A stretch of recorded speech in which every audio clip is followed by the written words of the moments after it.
Hey folks, it's Tom and FrugalPrepper. So I'm going to talk a little bit about my computer that I edit videos on now. I used to have an old 2013 MacBook Pro that I did my video editing on it, but ever since the last operating system update, it's just gotten too slow to really do much with in iMovie. Even browsing the web, it's just really slow and laggy. And I didn't want to buy a brand new MacBook. Number one is with a MacBook, you're kind of locked into Macintosh software. I didn't really want that. iMovie's nice. It's a really simple, powerful little program to use. But, you know, they don't make it for a PC. They don't make it for Windows, so you're always stuck with a Mac. So I decided to get Adobe Premiere. And actually, so my son has a student edition license. He can load it on up to 2 computers, so it's loaded on mine and his. And so I have the Adobe Premiere Pro. I also have Adobe Premiere Rush on here, but Pro is a lot better. And then I have Photoshop, which I'm using to make my thumbnails, like all the different layers, and you can cut people out and pull them forward and touch up around the edges so that it gets everything right. It doesn't leave those little white spaces behind them, you know. It all looks good. You can set these as different layers in there, set the colors, all that kind of stuff. And this is actually, this picture of me is a screenshot from my video, which I cropped out. This is a screenshot from the video, the engine. This is a graphic I found on the internet, and it's a chunk part I just made. So, let me take you through what I decided to do to set this up. Now, the newest version of Photoshop says it requires a DirectX 12 video card, and it runs much faster with a DirectX 12 video card. It will take a long time to do your copy and paste and all that stuff without that. So what I used to have was this. This is a NVIDIA GeForce 710, and it says it's DirectX 12, but then in the notes it says it uses DirectX 11 drivers, but does DirectX 12 or something, I don't know. But Photoshop did not like this card at all. So I got a new video card, and I'll tell you what it is here in a minute. Again, NVIDIA GeForce GT 6600 or something. I also used to have this little thing in there, which had me a 128 gig NV RAM card plugged in there just to use as my scratch drive. But I had a 256er from an old laptop, and I couldn't run this card because the new video card was a double height one, and I was out of room. So I rigged up something for that. I'll show you. I'm going to take the cover off of this old computer here in a minute. And I had 8 gigs of RAM. These were 2 4 gig DDR3 sticks. I went ahead and took it to 16. I tried to take it to 32, and it was having problems where it was locking up. I even tried 2 new 16 gig sticks, and they still locked up. So this computer from HP says it maxed out at 8, but it will take 16 okay, but 32 seems to cause some problems. Also, this is a 2nd gen Core i3, and I was able to upgrade this to a 3rd gen Core i7, the fastest i7 they made back then, which I believe was, hang on here, let me click on this, 3770 I think. Let me do properties. Yeah, it's an i7 3770, 3.4 gigahertz CPU, 16 gigabytes of RAM. So it runs pretty fast, and with this video card, it really does export the video. Like, this is a 6-minute video. I'll export this at 1080 in like a minute. That used to take a half hour on my MacBook, easy. So I'm really happy with that. The quality's good. I'm still learning how to do everything with the software. I don't like that you can't like zoom in on this and make this wider and bigger like you can in iMovie.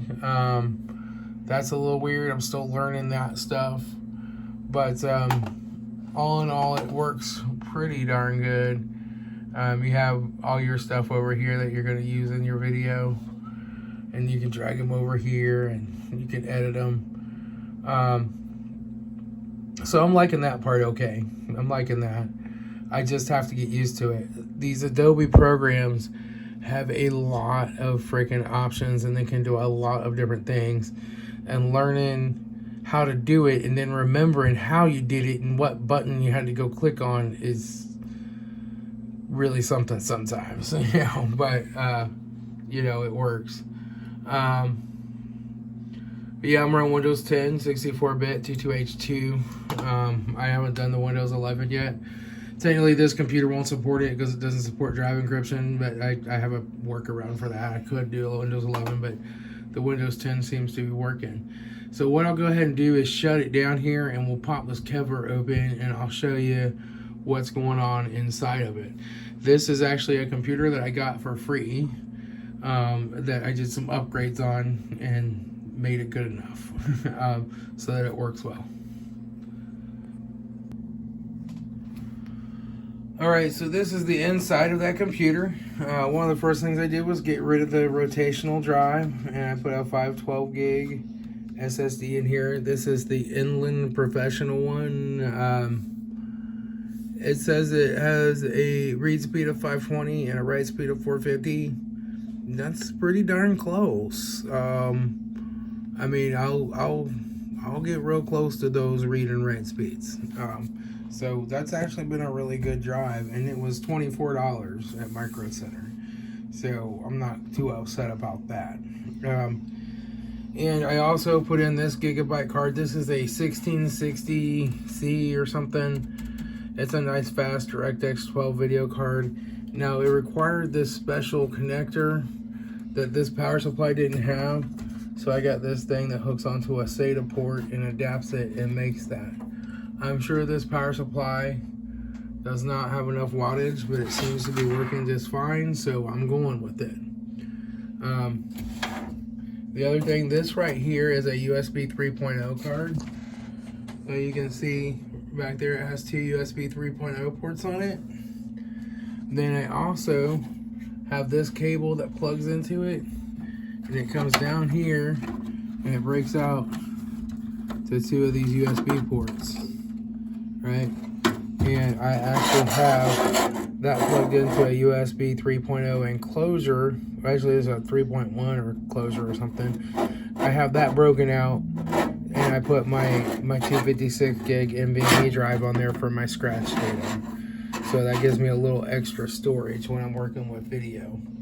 I also have the 10 gig Ethernet adapter going down to my server. And that works nice and fast. And then I put the new processor in here. Took it from an i3 2nd gen to an i7 3rd gen, and I put these two sticks of RAM right here. It only has 2 RAM slots, and this is 16 gigs of RAM. So this all works really well. And then I also just plugged my USB right here, and I took a hub with some really strong double-sided tape and put it on right over here, so I have access to those USB 3.0 ports, because this only came with USB 2.0. So if I have to plug something external in there, the 3.0 is a whole lot faster. It's got the one fan here. Even under a heavy load, this does not bring up the fans and make them run crazy or anything. They just run at a nice normal speed. So I'm really happy about that. But yeah, it seems like it's doing really fine. Like I said, I'm running a lot of stuff over here that takes quite a bit of power. And this power supply, I don't even know if it says how many watts it is. DC output 3.3, blah, blah, blah. It's a 300 watt power supply, which is not sufficient for this. but it's working. If that fails, it's standard ATX, I will replace it. You know, I keep some extra power supplies on the shelf because I fix computers. So I'm just going to use it as long as it works, though. But yeah, this has actually turned out really good. Has the fastest chip I can put on this motherboard. Has a nice fast video card, fast internet, or fast Ethernet, USB 3 card. It has 2 SSDs, one's an NVMe adapter, and the other one's this. So the machine works really well. So this is what this all looks like on the back. You got the 2 USB ports, because this had a low profile bracket that came with it, so it could go in a shorter one. So that's why there's only 2 on there and probably not 4. But it's got the 2 internal 10 gig card, and this is all the video card here. And this is all display ports except for 1 HDMI. And of course, this onboard video is disabled when you put in another card. I still use the onboard sound. And I got my 2 wireless keyboard and wireless mouse thing down here. The original Ethernet ports down there. And I have a couple more USB 2.0 ports. This also does have built-in wireless. I don't know if you can see it back there, but there's the built-in wireless card. But I, of course, don't use wireless on this because I want speed. But yeah, that's what it looks like on the back. The CD drive that was in it does work.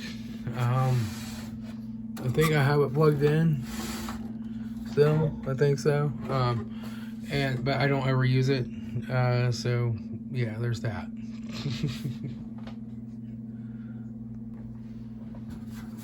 So just so you know, like what my cost was on all this, 10 gig Ethernet card was like 79 bucks. The USB 3.0 adapter was like less than 20 bucks. It was probably more like 17 or something. The video card was $118 free shipping on Amazon. These are normally like close to $200. They had a Prime Day deal. The CPU was like $25 free shipping off of eBay. That RAM was like $20 for both of those sticks. This was $24. This case was like 10 bucks. That cable, the adapter cable that plugs into there, was like 10 bucks. And then I already had this NVMe card for my old laptop. So, yeah, I mean, it works. And it was pretty reasonably priced. And I have a really fast system that seems to run Photoshop and Premiere just fine. Alright, so I'm going to go ahead and show you how long it takes to boot this up. There's power on. And it'll stay at this like HP thing for just a little bit while it does its self-test. And then it'll boot up. And it is ready to go. Oh, there's another one. Oh, yeah, that's the wrong password. There we go. I mean, it's ready to go. I mean, that's like 5 seconds of boot time, something crazy like that.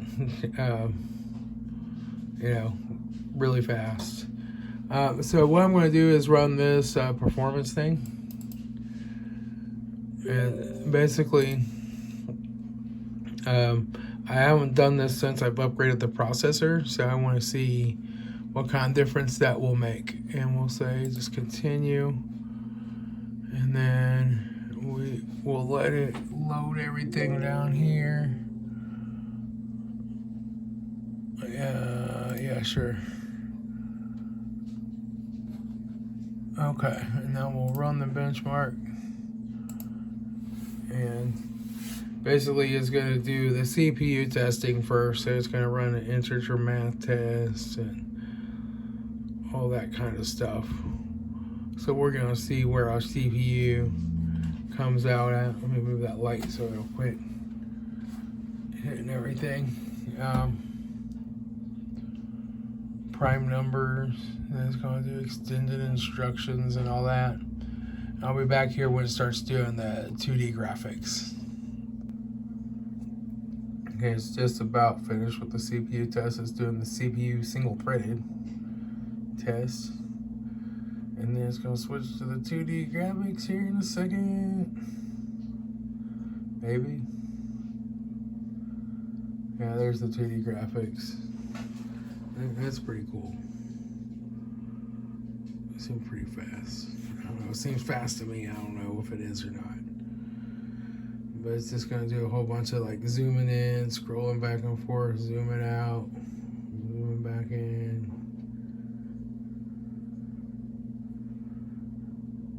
So we're going to let this run, and I'll be back when it starts doing the 3D graphics. So it's finishing up its 2D graphics net test now. And I think, oh, yeah, here's some 3D graphics.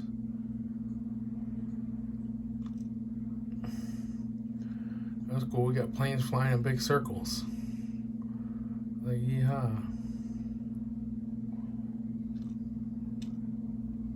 I noticed that's a lot faster now with the faster processor. It had some little intermittent pauses in it before. So this processor must be doing better.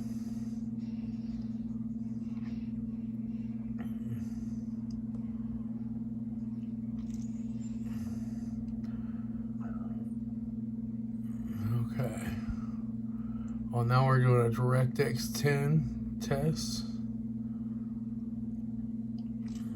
Okay, this is a DirectX 10. That's pretty cool.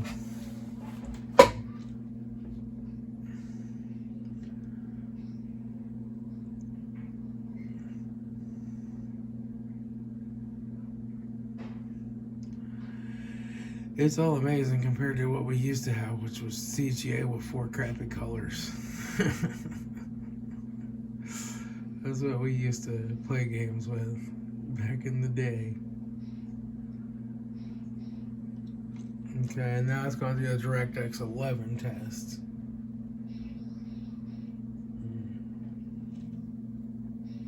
Okay.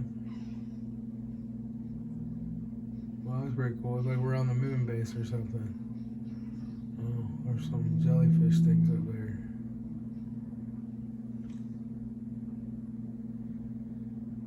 No, there's the Earth. That's a moon jellyfish.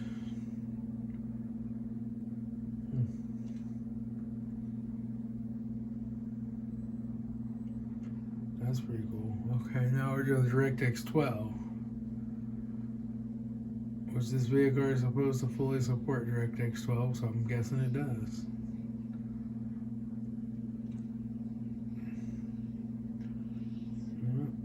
Alright.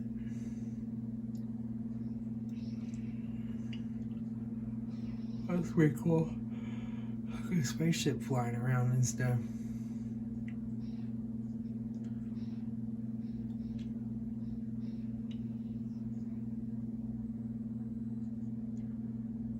What that is. Oh, this is a fractal thing. Okay. Got fractal thing. I think this is cool. I could just watch this all day long just to watch it.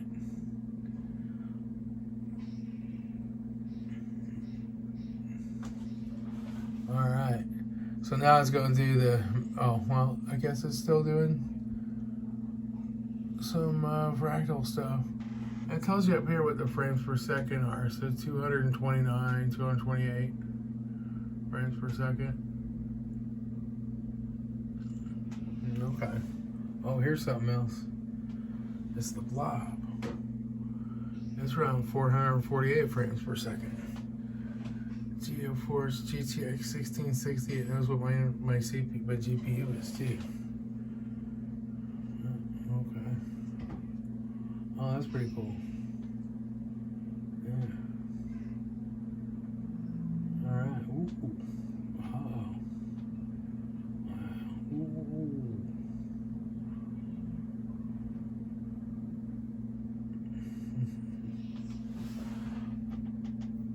Okay, I think now it's gone through my memory test. So I'll be back when the memory and the disk is done. We'll see what our final results are. All right, that's a better score than I had yesterday. I'm in the 29th percentile. But you can see over here, my CPU is, my CPU is 66, 35th percentile. That's pretty good, considering they're on what, like Gen 11 or 12 CPUs. If this is a Gen 3, I'm happy with that. My 2D Mark 636, 54th percentile, I'm fine with that. 3D Mark 65th, I'm fine. Memory Mark for DDR3, I'm in the 47th percentile. That's pretty good. My disk mark, I'm only in the 20th percentile, you know. Okay, so it's not the fastest hard disk in the world, but it certainly is fast enough to do everything I need to do with it. So I'm not unhappy with it, but they make faster SSDs. They make faster NVMEs. So I'm certainly am very happy with those results for a PC that was made in 2012, right? This is a 10-year-old computer with a few upgrades. That's not too bad. All right, well, I'll talk to y'all later. It's Tom, your Frugal Prepper.